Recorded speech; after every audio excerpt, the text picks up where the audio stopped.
aksidente. Grabe. Yung isa ang bilis. Yung isa naman tumawid. Palikot pala yung ano, pauwi na. Mabilis yung Honda kasi yung kulay pulang motor, patawid naman galing dito sa bangketa.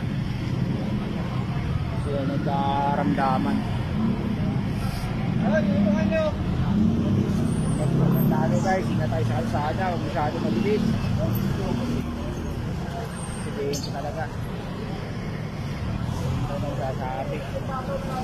Sa tatawid lang yung isa eh.